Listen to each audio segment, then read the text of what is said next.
إذا بعد لي نيوز رجعنا لكم مشاهدينا الكرام على موازين ليميسيون فنانة بين الفنانات اللي كانوا حاضرين فعاليات مهرجان موازين إيقاعات العالم واللي كانت عندها حفلة ناجحة بمسرح محمد الخامس. تتصفر بفنها هي فنانة تنقول لها أنا مون أمي لاغوز ناتاشا أطلس. بونجور.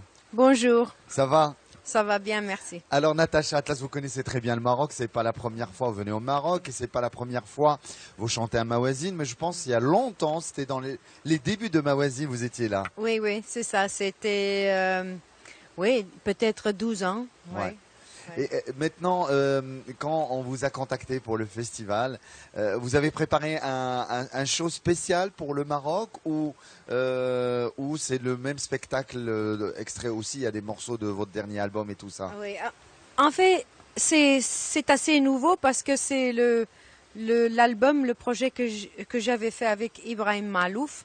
Alors ça fait maintenant 6 mois qu'on tourne avec ce répertoire. Et c'est un répertoire vraiment très jazz, mais il y a des touches orientales comme d'habitude, parce que ça, c'est quelque chose que je peux pas oublier. Alors, Natacha Atlas, on parlait du célèbre trompettiste Ibrahim Malouf. Donc, vous avez coécrit, arrangé et produit avec lui cet album qui s'appelle Myriad Road.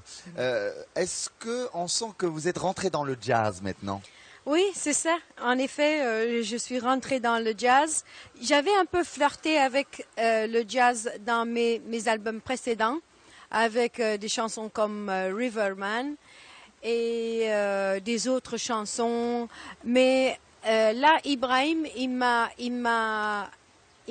comment on dit, persuadé d'aller un peu plus loin, de foncer vraiment dans le jazz, parce que pour lui, il a voulu élargir le public européen pour moi.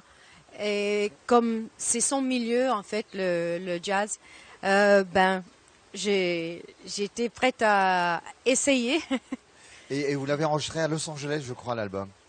En fait, le mixage était à Los Angeles, mais moi, en fait, j'ai enregistré en France, à Paris. D'accord. Alors, Natacha Atlas, tout le monde se pose des questions. Chaque fois, on nous dit de père de telle nationalité, de mère de telle nationalité. Mais votre père, il est égyptien, médecin. Oui. Et votre maman anglaise, elle était costumière aussi. Oui, elle était, oui. Voilà. Alors, comment vous êtes rentré dans la musique? Parce qu'il ne faut pas oublier que vous avez grandi à Bruxelles pendant 7 ou 8 ans dans le quartier marocain. Oui, oui. Donc, le Maroc était toujours présent pour toi, Natacha. Oui, parce que dans le quartier, il y avait beaucoup des mariages marocains. Moi, je me souviens, quand j'étais petite, des mariages marocains, tout le monde dansait, s'amusait. Et c'est un peuple qui aime bien s'amuser et être festive, spécialement avec les mariages. C'était avec beaucoup de couleurs, beaucoup de musique, beaucoup de rythme. Ouais. Et la musique, vous êtes rentrée comment, Natacha Atlas? En fait, je suis rentrée dans la musique un peu avec des amis, j'avais un oncle en Égypte qui m'a enseigné un peu la musique, et puis avec des amis à Londres. Et j'ai tourné avec quelques groupes quand j'avais... Je pense 12 ans, le premier groupe, c'était de l'électro les débuts. C'est ça, oui. Oui, c'était électro-dance. Et on était vraiment comme des enfants ou des adolescents dans la musique, parce que c'était une musique électro-dance, mais dans un sens world music. C'était le début de le terme world music que Peter Gabriel avait construit pour son festival, WOMAD Festival. Et on s'amusait beaucoup. Alors, vous avez surfé avec pas mal de vagues, pas mal de groupes. Il y a le groupe londonien Transglobal Underground, après les débuts solo avec Diaspora. Et de jour au lendemain, Mon Ami la Rose, très belle reprise de la chanson qui a cartonné de Françoise Hardy.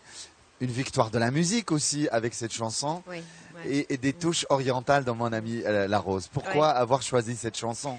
En fait, c'était un chanson préféré de ma mère. c'est elle qui me l'a fait écouter la première fois.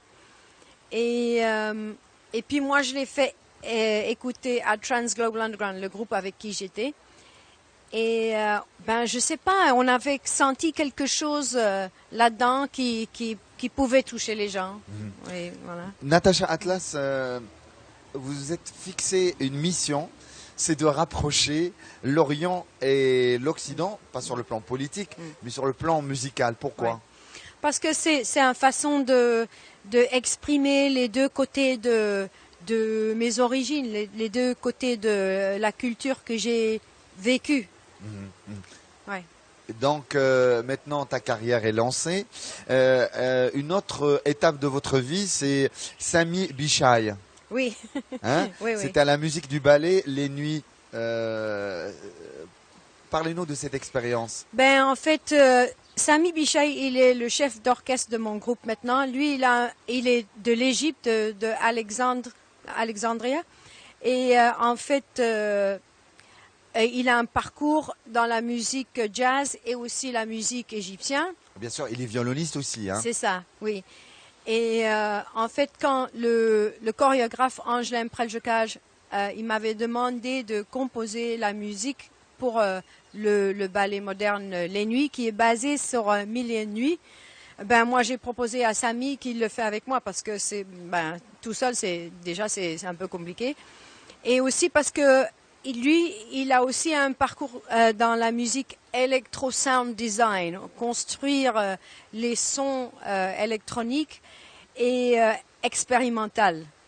Mais aussi, il sait faire des arrangements classiques. Alors, pour moi, c'était le meilleur formule pour faire cette musique pour ce ballet moderne. Alors, le film Whatever Lola Wants, le film de Nabil Ayouch, collaboration musicale.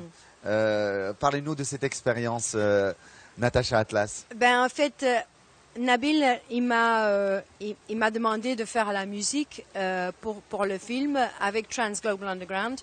Et je l'avais déjà rencontré. Et moi, je trouve que this director il est magnifique. Il est très philosophique et profond aussi de nature, je pense. Et puis, moi, j'aimais toujours faire de la musique pour les films parce que c'est une expérience différente. Et on l'a fait à Londres et on a trouvé des autres musiciens parce qu'il fallait faire la musique des boîtes des nuits, mais typiquement au Moyen-Orient. Alors, vous aimez faire la musique des films. Est-ce que vous aimez faire du cinéma en tant qu'actrice, Natacha Atlas? Ben, en fait, Nabil m'avait demandé il m'a proposé le rôle, en fait, de la danseuse, mais moi, je crois que c'était, pour moi, assez difficile parce que pour moi, il fallait beaucoup plus d'expérience pour ce rôle-là. Mais, ouais, je n'ai pas, j'ai toujours pas pris ce road-là. Eh bien, si l'occasion se présente, pourquoi pas, Natacha Atlas? Pourquoi pas? Le Maroc, il y a des montagnes, l'Atlas, le grand, le moyen et le petit Atlas. Vous vous appelez Natacha Atlas. Alors, d'où votre vrai nom, c'est quoi? C'est Atlas. C'est Atlas oui, aussi. J'ai fait beaucoup de recherches sur ce nom et c'est un nom qui a beaucoup des origines. En fait, il y a des familles Atlas en Turquie, ici en Maroc, dans le Moyen-Orient. Et aussi, j'ai trouvé une famille pakistanais. Ces deux jeunes, c'est des champions de squash, tennis. Et ils s'appellent Atlas Khan. C'est comme un double nom. Oui. Et il paraît qu'il y a des origines pour ce nom Atlas Khan en Ouzbékistan. Alors Natacha Atlas, avant de partir, on va entendre un petit peu ta voix puisque vous avez chanté au théâtre Mohamed V et bien sûr vous avez chanté des chansons de ton album Anahuna. On a écouté Abdel Halim, on a écouté Fayrouz. Alors pour les gens qui nous suivent maintenant, qu'est-ce que vous pouvez chanter pour nous, mais en arabe, Natacha Atlas? Okay. Je vais faire un tout petit peu de Fayrouz alors. Ok. في ولا ناسي عالمفرق شو بكينا يا حبيبي يا قاسي يا ناسي ليالينا فايق ولا ناسي عالمفرق شو بكينا يا حبيبي يا قاسي يا ناسي ليالينا. Mon ami Laroche, shukran bzaf. Merci à vous. Et alors, Natacha Atlas, après Mawazine, vous avez des tournées, vous préparez un autre album, vos En projets? fait, on a un concert à Wuppertal en Allemagne et puis dans la sud de la France, Château-Vallon et des autres festivals dans le sud de la France. Ouais. Natacha Atlas, merci beaucoup. Merci à vous. مشاهدينا الكرام، راجع لكم بعد وقفة إشهارية ونحن ما زلنا معكم من دار الفنون بمدينة الرباط.